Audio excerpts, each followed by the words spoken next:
General Jim Mattis, 40 years in the U.S. Marine Corps. Okay, all set? Whenever you're ready, sir. All right. Marionette Young asked me a question about the toughest decision that I've ever had to make while I was in the Marine Corps. Do you regret the decision, and would I have done anything differently? You know, Marionette, when we go into the Marine Corps, we swear to obey orders and carry them out to the best of our ability and defend the Constitution. So I've not regretted those decisions, and one of the toughest that I could mention to you was after being ordered to attack into the city of Fallujah.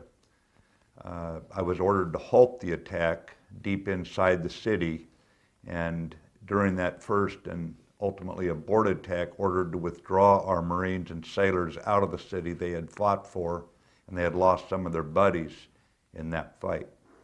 So it was a difficult decision. It was a decision taken for reasons that had nothing to do with the tactical situation on the ground. I was concerned to a degree if the Marines would lose confidence in their leadership because of it, but they didn't. I still recall a young saw gunner being interviewed by a television crew talking about how terrible he must feel that he was being ordered out of the city. And he was a slow-talking Marine from down south. He just calmly looked into the camera and said, "Doesn't matter. We'll just hunt him down somewhere else and kill him." And I bring this up because ultimately it's about the spirit of the Marine Corps that nothing really can stop us. And we just don't take refuge in self-pity or any of that kind of stuff. And so as a result, the Marine Corps remains a very feared organization in this world, as it should be. So tough decisions, tough times, and sometimes things don't go our way. Doesn't have anything to do with the decision we make about how we feel about it. Every Marine makes their own decision about how they're going to react, what happens to them. And that's what sets the Marine Corps apart, because when the times get tough, the Marines get tougher.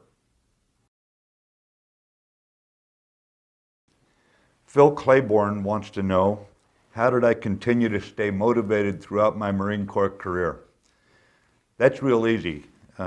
Phil, I'll tell you right up front, there were some jobs in the Marine Corps I didn't care for. I learned to hate minefields at age 21 when the Marine Corps trained me as a second lieutenant in the infantry to go through them. And I continued to hate minefields as long as I had to encounter them throughout my career. But the reason I stuck around the Marine Corps was the spirit of the Marines. I knew I could make a lot more money doing something else, and I knew I could live a lot better quality of life and not be deployed all the time. But it was the spirit of the Marines that kept me motivated. I never went to work feeling like woe is me, that life is tough or anything else. I look forward to every day, and it's simply because I stuck around the Marine Corps for the right reason, and that was to serve alongside young Marines. Joel Delph wants to know, how do you keep improving as a leader to meet the demand of each role in your career? We all get promoted, you have different roles to play. How do you stay teachable as a leader? I think the most important thing here, Joel, is that you have to assume you must keep improving. If you make that your decision, that you must improve, if you look at every week in the Marine Corps as your last week of peace, and you must be better at the end of this week as a warfighter, then you'll push yourself on your 3-mile run down to 18 minutes, and you'll accept no excuses. You'll push yourself to 21 pull-ups, and you'll accept no excuses. You'll push yourself to read the Commandant's reading list. You'll push yourself that when the things are going tough in the field, you keep your spirit up, and you're the man everyone can turn to, knowing that you don't give up.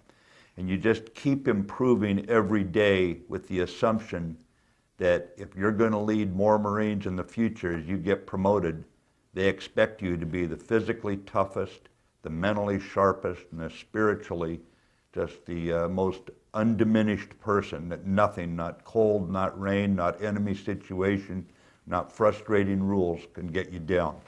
And you just maintain this body, mind, and spirit improvement at all times.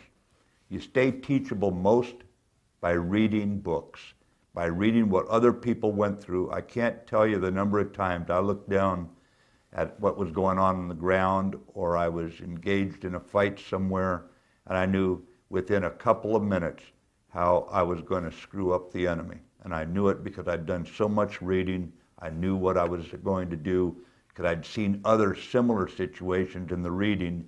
I knew how they'd been dealt with successfully or unsuccessfully. And so long as you continue along this line, so long as you remember somebody on the other side is watching, hoping that you're not at the top of your game, that you're not reading, that you're not working out, that you're not strong spiritually, then they're going to think they've got you. You want to always be the toughest, the sharpest out there. I've got a question here from Raul Jr.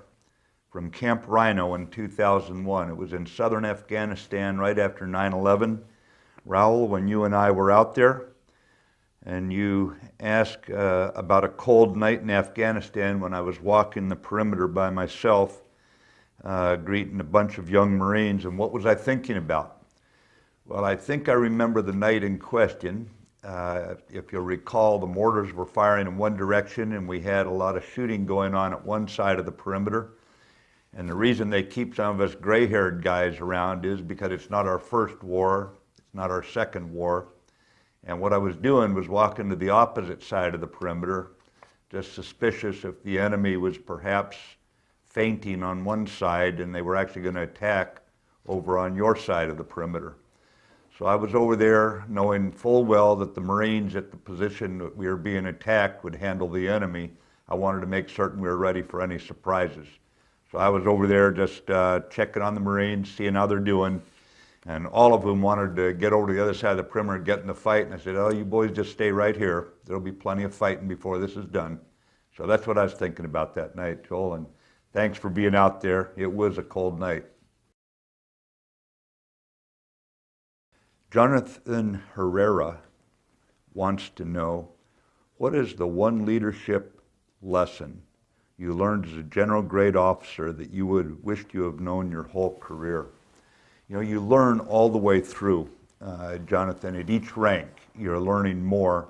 And if there was one lesson that came more and more into focus over the years, it was one I learned by watching similar-sized units. Like, for example, I watched dozens of platoons go through certain ranges, or I saw companies, dozens of companies in fights. I always wondered what made one unit better than another. They were all well-trained. They all came through the boot camp. All of them had been recruited from America, and they were quality young men. So what made them different? It was the junior leadership, the junior NCOs, the junior officers whose coaching, whose animating spirits brought out the best in their troops, who had admired leadership. We all know that earning the trust and respect of your subordinates is critical. You simply have to earn that trust. You have to earn that respect. You have to earn that every day, because when it's all over and done with, you're not going to win any fights as a leader. Your troops are going to win those fights. But there was another word I learned to prioritize as I evaluated units, and that word was affection. It's not popularity with all the favoritism that comes with trying to be a popular person as a leader. That's a road to failure. But affection that you create in a unit, an affection so strong that the troops will stick by one another, they'll carry out the mission even in peril. And I bring this one up because I believe that that kind of affection brings out self-discipline, where people don't want to let down the unit. And I think that if there is one lesson I learned along the way, that the more you can build that kind of affection in a unit, when the going gets tough, when people are getting shot down around you, it'll pull together, it'll pull through. And it'll be a lot smoother organization. It'll move more rapidly against the enemy, more fluidly against the enemy, and it will, generally speaking, have fewer disciplinary problems in garrison, whether they be DUIs, sexual harassment, or all that stuff that you see some jerks do. And on the other hand, when you're in combat, you'll find that they really play hell with the enemy because of what they sense about each other and the conviction they have to supporting one another, their commitment to one another. Sepia All the Things wants to know, what did you look for in your NCOs, and how should the relationship between an NCO and an officer complement one another? You know, Sepia, for all NCOs and petty officers in the Fleet Marine Force, I looked for two qualities. I knew I could trust Marines. I made that assumption. I could trust Marines. So what I was looking for was initiative and aggressiveness. I wanted them to have the initiative to take charge, the aggressiveness to carry out whatever the order was. I wasn't interested in them saying that something was difficult. I wasn't interested in the difficulty. Difficulty is an excuse that the Marine Corps will never accept from its sailors and Marines, its petty officers and NCOs. So I looked for the initiative and aggressiveness and the ability to bond with their troops so that their troops looked at them as the admired leader, the toughest leader, the most capable leader that they could hope for. As far as the relationship between an NCO and an officer, there are some things that rightly belong to NCO leaders. These are things that have to do with the daily functioning of the unit, while the officer should be more concerned with being the sentinel, looking further out, making certain his unit is ready for whatever is coming down the pike, whatever missions are coming. So he's always on the lookout for an enemy, for an ambush, this sort of thing, and creates that kind of combat hunter mentality in the Marines. But the NCO has got to make certain, the petty officer has got to make certain that the sailors and Marines look and act like Marines and they're ready for whatever is coming. Whatever the officer brings down as the mission, they are ready to embrace it and carry it out. Hey Del Bono wants to know, again, where do you guys get these names? You know, I'm going to come up with a few good ones for myself after this. Hey Del Bono asks, what, in your opinion, is the most important leadership trait and why? There is no way to separate out the leadership traits, because if you prioritize one over the others, then you actually become a weaker leader. You've got to look at all of them and how they come together that make you into the kind of leader that your troops want to follow and are willing to follow, knowing you have the skill and the enthusiasm, you have the passion, you have the compassion that makes you the full package. Remember, what we want to do is make Marines and win battles. And you do this by creating a Marine Corps that is no better friend and no worse enemy. You can't be strong in one leadership trait and lackluster in another and be a good leader.